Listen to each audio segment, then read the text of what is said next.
वाकाटक राजवंश स्थापना 225 ईस्वा ईस्वी विंध्य शक्ति नामक व्यक्ति ने की। इसके पूर्वज सातवाहनों के अधीन विदर्भ के स्थानीय शासक थे। इसका बेटा प्रवरसेन प्रथम 275 से 335 ईस्वी शासक हुआ और वाकाटक वंश का वह अकेला ऐसा शासक था जिसने सम्राट की उपाधि धारण की। कौन सी उपाधि धारण की? सम्राट की। पुराणों से यह पता चलता है कि उसने 4 अश्वमेध यज्ञ कराए थे। ठीक। उसके बाद ना, प्रवरसेन के बाद ये जो वाकाटक वंश रहता है ये 2 शाखाओं में बंट जाता है। कौन कौन सा? एक होता है प्रधान शाखा और दूसरा होता है बासीय यानी कि वरस गुल्म। दोनों समांतर शाखाएं शासन करती है। प्रधान शाखा में कौन है? रुद्रसेन प्रथम, प्रभावती गुप्त का संरक्षण काल, प्रवरसेन द्वितीय, नरेंद्र सेन और पृथ्वी सेन। गुप्त शासक चंद्रगुप्त द्वितीय ने अपनी पुत्री प्रभावती गुप्त का विवाह वाकाटक राजा रुद्रसेन द्वितीय से किया था। वाकाटकों राज्य गुप्त एवं शक राज्य के बीच था। राज्यों पर विजय प्राप्त करने के लिए चंद्रगुप्त द्वितीय ने इस संबंध को स्थापित किया। विवाह के बाद कुछ समय बाद रुद्रसेन द्वितीय की मृत्यु हो गई और उस टाइम उसके 2 बेटे दिवाकर सेन और दामोदर सेन अल्पवयस्क थे। तब प्रभावती गुप्त ने शासन संभाला और यह वाकाटक गुप्त संबंध का स्वर्ण काल था। ठीक। प्रभावती गुप्त के संरक्षण काल के बाद उसका कनिष्ठ पुत्र दामोदर सेन प्रवर सेन द्वितीय के नाम से गद्दी पर बैठा। ठीक है, कनिष्ठ मतलब छोटा बेटा उसका दामोदर सेन। पृथ्वी सेन द्वितीय वाकाटकों की प्रधान शाखा का अंतिम शासक था। उसके बाद उसका राज्य बासिम शासक के हरिसेन के हाथों में चला गया। अब है बासिम शाखा के वाकाटक। तो इसकी स्थापना 330 ईस्वी में सम्राट प्रवरसेन के छोटे बेटे सर्वसेन ने की। उसने वत्स गुल्म नामक स्थान पर एक स्वतंत्र राज्य की स्थापना की और ये जो इलाका है ये महाराष्ट्र अकोला में पड़ता है। इसके राजा सर्वसेन, विंध्य शक्ति द्वितीय, प्रवरसेन द्वितीय और हरिसेन। हरिसेन ये सर्वाधिक शक्तिशाली शासक था और यही अंतिम ज्ञात शासक है। प्रवरसेन द्वितीय ने मराठी प्राकृत काव्य सेतुबंध की रचना की और सर्वसेन ने हरि विजय नामक प्राकृतिक ग्रंथ लिखा। कौन सा? हरि विजय। संस्कृत की वैदर्भी शैली का पूर्ण विकास वाकाटक नरेशों के दरबार में हुआ। ठीक, वैदर्भी शैली। चंद्रगुप्त द्वितीय के राजकवि कालिदास कुछ समय तक प्रवरसेन द्वितीय के दरबार में निवास थे। वहां उन्होंने उसके सेतुबंध का संशोधन किया। वैदर्भी शैली में अपना काव्य मेघदूत लिखा और इन लोग ब्राह्मण थे, शिव और विष्णु के अनन्य उपासक थे। पृथ्वीसेन द्वितीय के सामंत व्याघ्रदेव ने नचना के मंदिर का निर्माण कराया है। अजंता का 16वां और 17वां गुहा विहार और 19वें चैत्य का निर्माण वाकाटकों के काल में हुआ है। कौन कौन सा? 16, 17 और 19वें क्रम का जो गुफा है ये वाकाटकों के टाइम पे निर्माण हुआ है। तो ये था हमारा वाकाटक वंश। अब हम देखेंगे पुष्यभूति वंश या फिर वर्धन वंश। गुप्त वंश के पतन के बाद जिन नए राजवंशों का उद्भव हुआ उसमें है मैत्रक, मौखरी, पुष्यभूति, गुप्त, परवर्ती गुप्त और गौड़। इन राजवंशों में पुष्यभूति वंश के शासकों ने सबसे विशाल साम्राज्य की स्थापना किया। इसके संस्थापक पुष्यभूति थे। राजधानी थानेश्वर थी, हरियाणा में पड़ता है थानेश्वर आपका। प्रभाकर वर्धन इस वंश का स्वतंत्रता का जन्मदाता और प्रथम शक्तिशाली शासक, जिसने परम भट्टारक और महाराजाधिराज की उपाधि धारण की। और इसकी पत्नी यशोमती से 2 बेटा हुआ इसका, राज्यवर्धन और हर्षवर्धन। ठीक है, और एक उसकी बेटी भी थी राज्यश्री। राज्यश्री का विवाह कन्नौज के मौखरी राजा ग्रहवर्मा से कर दिए थे। मालवा के शासक देवगुप्त ने ग्रहवर्मा की हत्या कर दी और राजश्री को बंदी बनाकर कारागार में डाल दिया था। राज्यवर्धन उसका भाई देवगुप्त को मार डाला, परंतु देवगुप्त के मित्र गौड़ नरेश शशांक ने धोखे से राज्यवर्धन की हत्या कर दी। शशांक जो है ये शैव धर्म का था, शिव मानता था। इसने बोधि वृक्ष यानी कि बोध गया को कटवा दिया। अब देखिए राज्यवर्धन की मृत्यु हो गई है 606 के बाद, तो 16 वर्ष की अवस्था में हर्षवर्धन जो है वो थानेश्वर की गद्दी पर बैठता है। हर्षवर्धन को शिलादित्य के नाम से जाना जाता है। परम भट्टारक नरेश की उपाधि धारण की। हर्ष ने शशांक को पराजित करके कन्नौज पर अधिकार कर लिया और उसे अपनी राजधानी बना लेता है। हर्ष और पुलकेशिन द्वितीय के बीच लड़ाई होता है नर्मदा नदी के तट पर, जिसमें हर्ष हार जाता है। और हेन सांग जो है हर्षवर्धन के टाइम पे भारत आया था। हेन सांग को यात्रियों का राजकुमार कहा जाता है, नीति का पंडित और वर्तमान शाक्य मुनि कहा जाता है। नालंदा विश्वविद्यालय में पढ़ने एवं बौद्ध ग्रंथ संग्रह करने के उद्देश्य से भारत आया था। हर्ष जो है ये 641 ईस्वी में अपने दूत चीन भेजे। 643 ईस्वी और 645 ईस्वी में 2 चीनी दूत उसके दरबार में आए थे। कश्मीर के शासक से बुद्ध के दंत के अवशेष बलपूर्वक प्राप्त किए। भगवान शिव और विष्णु के अनन्य उपासक थे। और चीनी यात्री हेनसांग से मिलने के बाद बौद्ध धर्म की महायान शाखा को राजस्व प्रदान किया और पूर्ण बौद्ध बन गया। हर्ष के समय नालंदा महाविहार महायान धर्म शिक्षा का प्रधान केंद्र था। और प्रयाग में 5वें वर्ष प्रति हर 5 वर्ष में एक समारोह आयोजित किया जाता था, जिसे महामोक्ष परिषद कहा जाता था। हेन सांग जो है स्वयं 6वें समारोह में शामिल हुआ था। बाण भट्ट इसका दरबारी कवि और उसने हर्षचरित और कादम्बरी रचना की है। प्रियदर्शिका रत्नावली नागानंद नामक 3 संस्कृत नाटक की रचना हर्ष ने की है। धावक नामक कवि ने हर्ष से पुरस्कार लेकर उसके नाम से ये 3 नाटक लिख दिए, ऐसा कहा जाता है। और हर्ष को भारत का अंतिम हिंदू सम्राट कहा जाता है, लेकिन वो न तो कट्टर था न ही सारे देश का शासक। हर्ष के अधीनस्थ शासक महाराज अथवा महासामंत कहे जाते थे। मंत्री को अमात्य कहते थे। प्रशासन की सुविधा के लिए कई प्रांतों में बटा हुआ था। प्रांत को भुक्ति, और भुक्ति जो है राजस्थानीय उपरीक अथवा राष्ट्रीय कहलाता था। प्रत्येक भुक्ति का शासक जो था वो राजस्थानीय उपरीक और राष्ट्रीय कहलाता था। हर्ष चरित में प्रांतीय शासक के लिए लोकपाल शब्द का प्रयोग किया गया है। भुक्ति जो है जिलों में विभाजित रहता था। जिले को विषय कहते थे और इसका प्रमुख विषय व्यस्त होता था। विषय के अंतर्गत कई पाठक आधुनिक तहसील होते थे। ग्राम शासन की सबसे छोटी इकाई थी और इसका प्रधान ग्रामाध्यक्ष पटलिक कहलाता था। पुलिसकर्मियों को चाट फाट कहा जाता था। दंड पाशिक और डांडिक पुलिस विभाग के अधिकारी होते थे। अश्व सेना के अधिकारियों को बृहदेश्वर, पैदल सेना के अधिकारियों को बलाधिकृत या महाबलाधिकृत कहा जाता था। ठीक है, बलाधिकृत और महाबलाधिकृत ये किसको बोलते थे? पहला सेना के अधिकारी को कहा जाता था।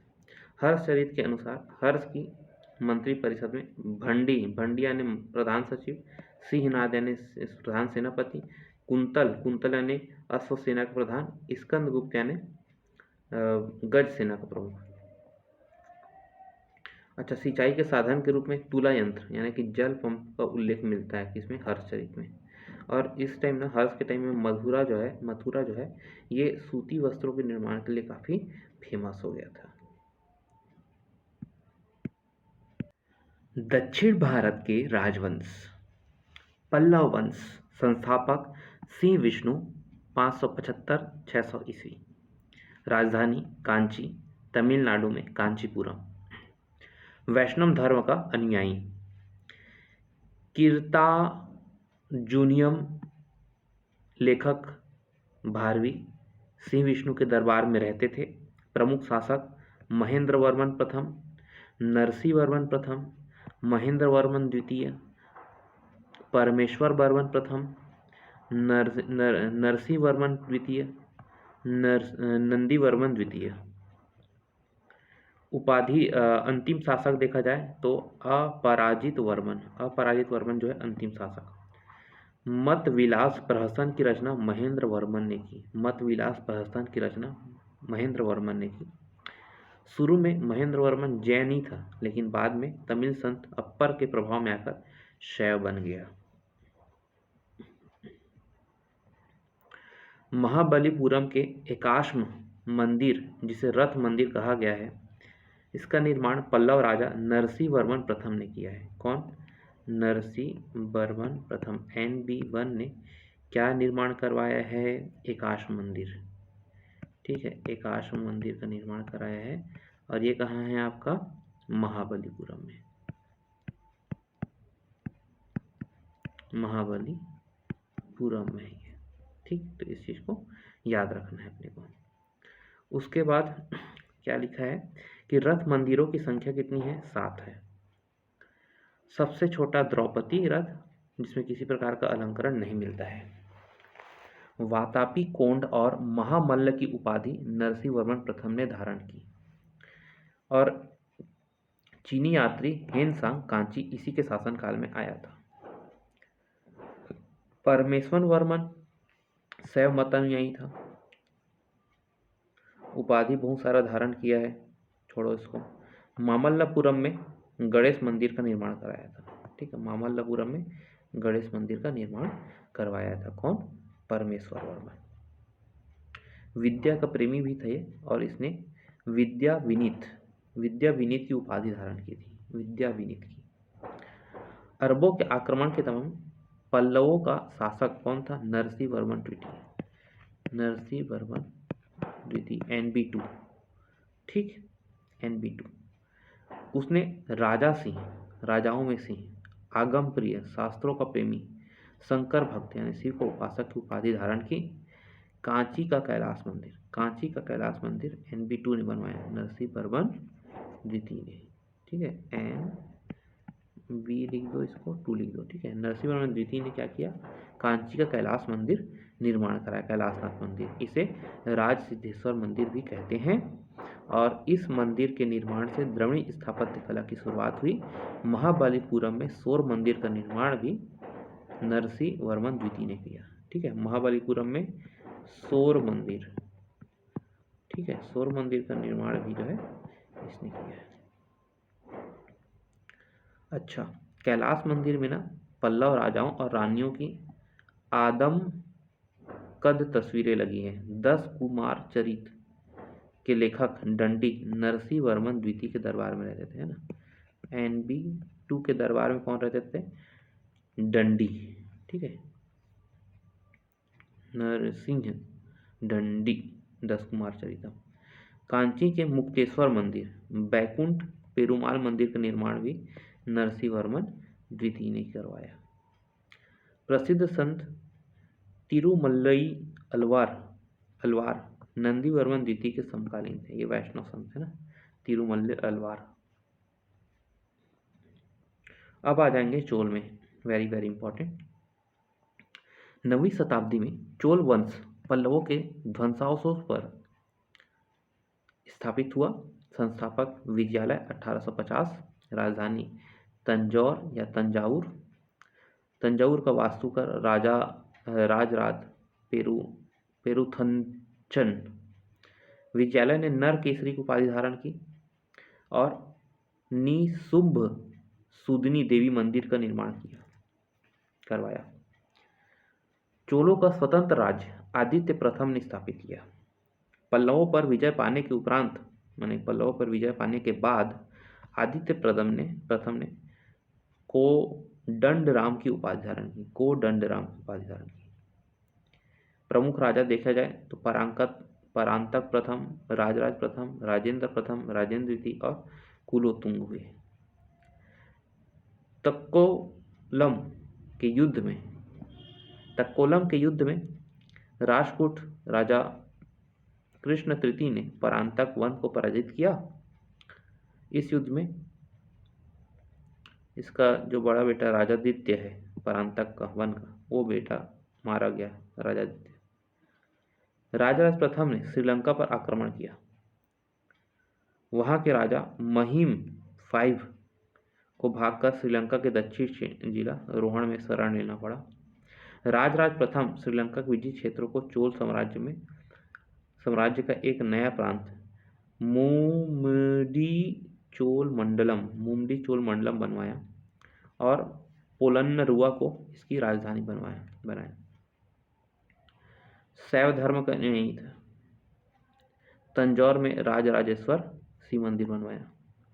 सर्वाधिक विस्तार चोलों का राजेंद्र प्रथम के शासनकाल में हुआ और बंगाल के पाल शासक महिपाल को पराजित करने के बाद राजेंद्र प्रथम ने गंगैकोंड चोल की उपाधि धारण की।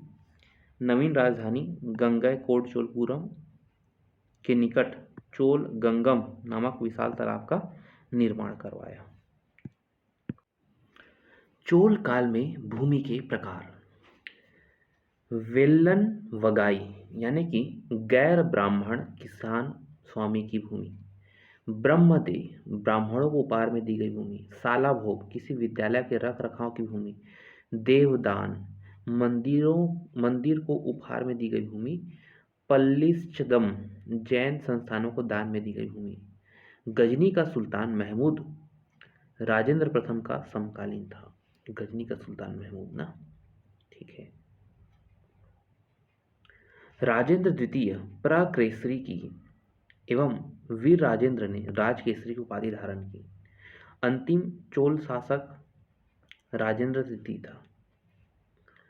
चोलों और पश्चिमी चालुक्य के बीच शांति स्थापित करने में गोवा के कदम शासक जयकेश प्रथम ने मध्यस्थ की भूमिका निभाई थी। ठीक है, एक बार इसको देखेंगे। चोल है, ठीक है, चोल है और इधर क्या है हमारे चालुक्य, ठीक है। तो दोनों के बीच मध्यस्थता के लिए कदम वंश, ठीक है, कदम वंश के शासक जयकेश प्रथम ने मध्यस्थ की भूमिका निभाई थी। विक्रम चोल अभाव और अकाल से ग्रसित गरीब जनता से राजस्व वसूल कर चिदम्बरम मंदिर का विस्तार करवा रहा था। कुलोत्तुंग द्वितीय ने चिदम्बरम मंदिर में स्थित गोविंदराज विष्णु की मूर्ति को समुद्र में फेंकवा दिया।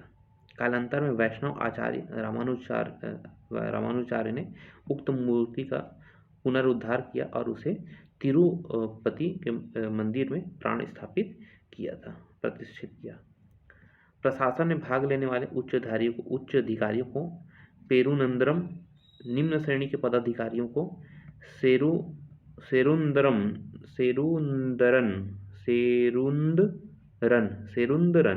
ठीक है, और उच्चधारी को पेरुंदरम कहा जाता था।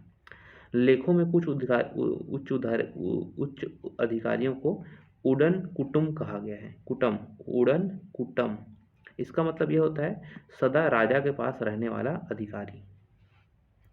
संपूर्ण चोल साम्राज्य जो है वो 6 प्रांतों में बटा हुआ था। प्रांत को मंडलम कहते थे। मंडलम कोट्टम में, कोट्टम नाडु में, नाडु जो है वो कुर्रम में बटा था। ठीक, नाडु की स्थानीय सभा को नाटुर और नगर की स्थानीय सभा को नगरतार कहा जाता था। बेल्लार जाति के धनी किसानों को केंद्रीय सरकार की देखरेख में नाडु के कामकाज में अच्छा खासा नियंत्रण हासिल था। उनमें से कई धनी भूस्वामियों को जोल राजाओं के सम्मान के रूप में मुवेद वेलन, 3 राजाओं को अपनी सेवाएं प्रदान करने वाला किसान, अरयार RER मतलब प्रधान जैसी उपाधियां दी, राजकीय पद सौंपे गए। स्थानीय स्वशासन चोल प्रशासन की मुख्य विशेषता थी और साधारण लोगों की सभा थी, जिसका कार्य सार्वजनिक कल्याण के लिए तालाब और बगीचों का निर्माण करवाना, भूमि अधिग्रहण करना। गांवों की सभा या महासभा ये अग्रहारों और ब्राह्मण बस्तियों की सभा थी। इसके सदस्यों को पेरुमक्कल कहा जाता था। वर्यन के नाम से यह सभा वर्यम नाम की समितियों के द्वारा अपने कार्य को संचालित करती थी। सभा की बैठक गांव में मंदिर के निकट वृक्ष के या नीचे या तालाब के किनारे होती थी। व्यापारियों की सभा को नगरम कहते हैं। ठीक है, भूमि कर 1/3 था। ठीक है, भूमि कर कितना था जी? 1/3। ठीक है, 1/3। और कार्य समिति, गांव में कार्य समिति की सदस्यता के लिए जो वेतन भोगी कर्मचारी रखे जाते थे उन्हें कहा जाता था मध्यस्थ। उत्तल मेरुल अभिलेख के अनुसार सभा की सदस्यता, ठीक है, उसके लिए क्या है? वेदों ज्ञान होना चाहिए, 35 से 70 साल के बीच उसका आयु होना चाहिए, अपना उसका घर होना चाहिए। ठीक है, और क्या है? ईमानदार होना चाहिए, और जिसने अपने संबंधी खाते जमा नहीं किए हैं वह चुनाव नहीं लड़ सकता है।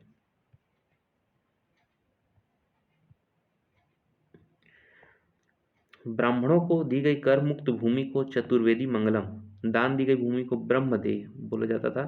संगठित अंग था पदाती सेना, और सोने के सिक्के। चोल काल में कलंजू नाम का सोने का सिक्का चलाया गया। तमिल कवियों में जयनंगोदर प्रसिद्ध कवि था, जो कुलुतुंग प्रथम का राजकवि था। कलिंग तुपर्णी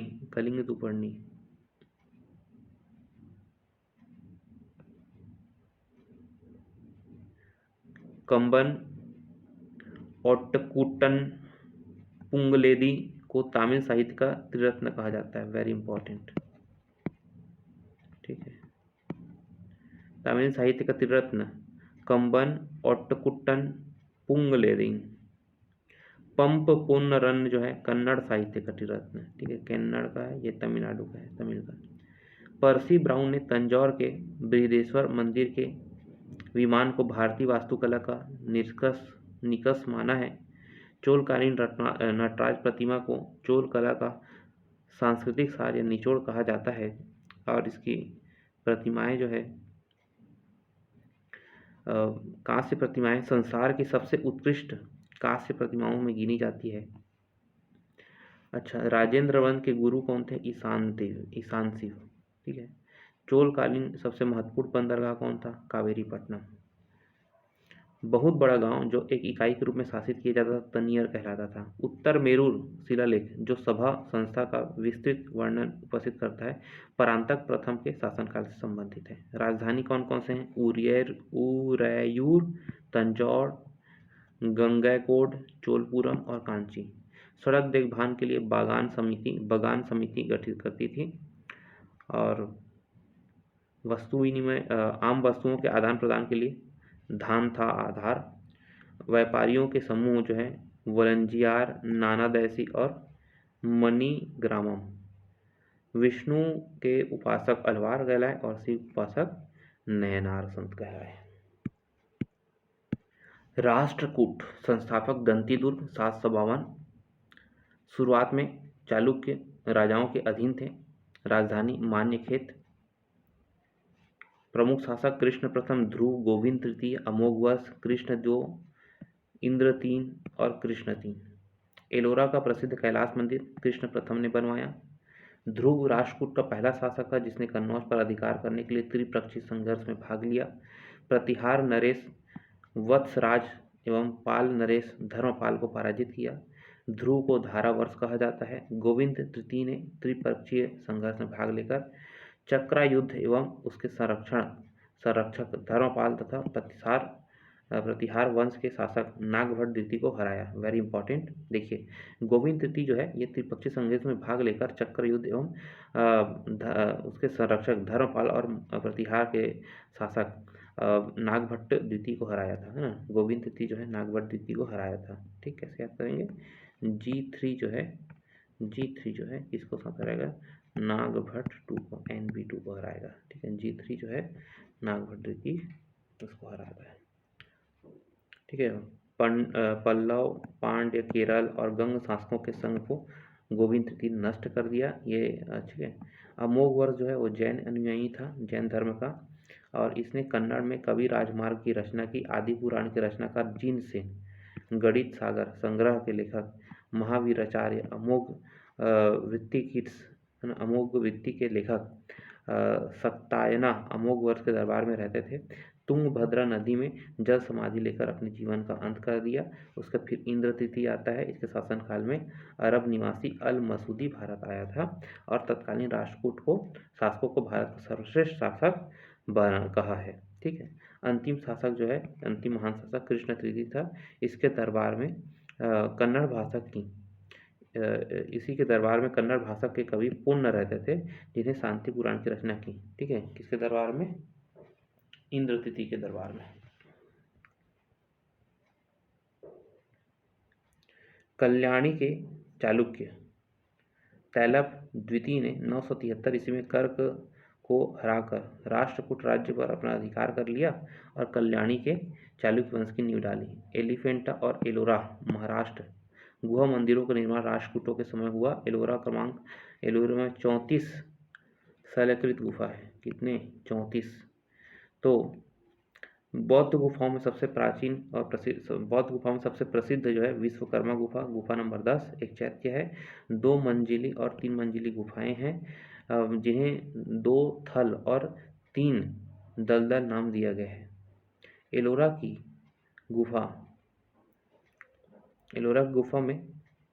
गुफा 15 में विष्णु को नरसिंह अर्थात पुरुष सिंह के रूप में दिखाया गया है।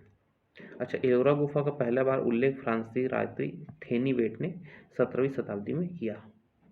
ठीक, राष्ट्रकूट शैव, वैष्णव, शाक्त संप्रदायों के साथ साथ जैन धर्म के भी उपासक थे और अपने राज्यों में मुसलमान व्यापारियों को बसने और इस्लाम के प्रचार के लिए स्वीकृति दिए थी उन्होंने।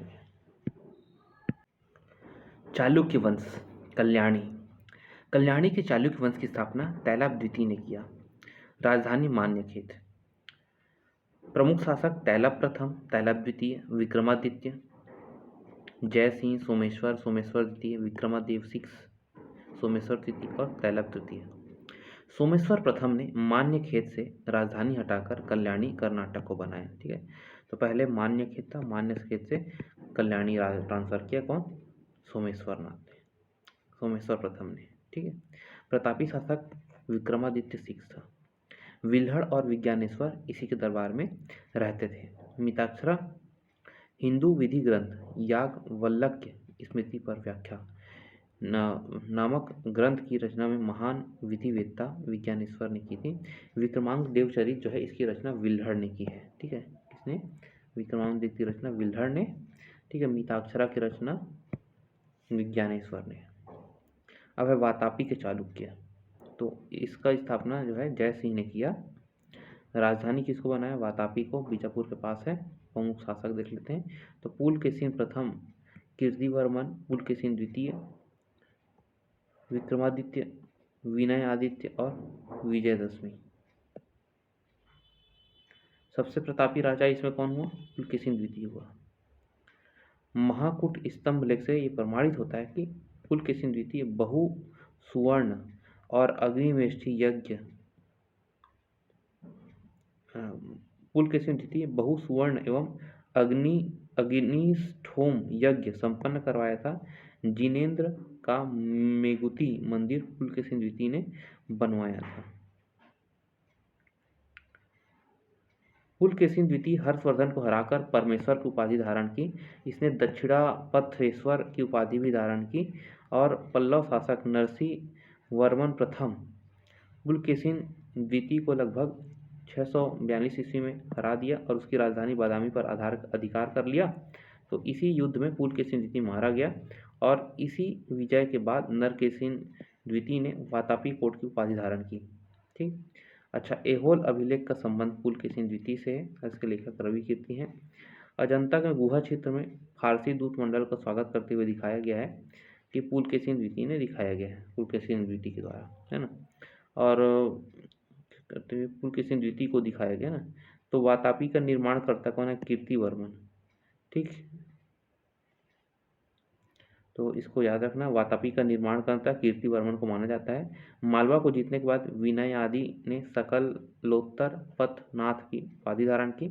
विक्रमादित्य द्वितीय के शासनकाल में ही दक्कन में अरबों ने आक्रमण किया और मुकाबला जो है विक्रमादित्य के भतीजे पुलकेशी द्वितीय ने किया। विक्रमादित्य भतीजे पुलकेशी ने किया। इस अभियान की सफलता पर विक्रमादित्य ने द्वितीय ने इसे अवनी जनाश्रय की उपाधि प्रदान की। अवनी जनाश्रय की उपाधि प्रदान की। ठीक है, छोटा छोटा वंश है, हो जाएगा जल्दी। विक्रमादित्य द्वितीय की पहली पत्नी लोक महादेवी ने पट्टकल में विरूपाक्ष महादेव मंदिर, उसकी दूसरी पत्नी त्रैलोक्य देवी ने त्रिलोकेश्वर मंदिर का निर्माण करवाया। इस वंश का अंतिम राजा कीर्तिवर्मन द्वितीय था और सामंत जो है, ठीक है, तो इसके सामंत दंती दुर्ग ने परास्त करके एक नए वंश राष्ट्रकूट की स्थापना की और ऐहोल को मंदिरों का शहर कहा जाता है। ऐहोल को मंदिरों का शहर कहा जाता है। चालुक्य वंश बेंगी, तो इसका संस्थापक कौन था? बेंगी वाला का विष्णुवर्धन। बेंगी का क्या था जी? विष्णुवर्धन। ठीक है, BVV। ठीक। प्रमुख शासक जयसी प्रथम, इंद्रवर्धन प्रथम, और देखो क्या मैंने बोला, इंद्रवर्धन, जयसी प्रथम, विष्णुवर्धन द्वितीय, जयसी द्वितीय और विष्णुवर्धन तृतीय। सबसे प्रतापी राजा कौन हुए? विजयादित्य तृतीय, जिसका सेनापति पंडरंग था। अब है हमारा यादव वंश। स्थापना भीलम पंचम ने की, देवगिरी को राजधानी बनाया। प्रतापी राजा सिंह विष्णु और 1210 से 1246 ईस्वी में हुआ। अंतिम स्वतंत्र शासक रामचंद्र था, जिससे अलाउद्दीन के सेनापति मालिक काफूर के सामने आत्मसमर्पण कर दिया।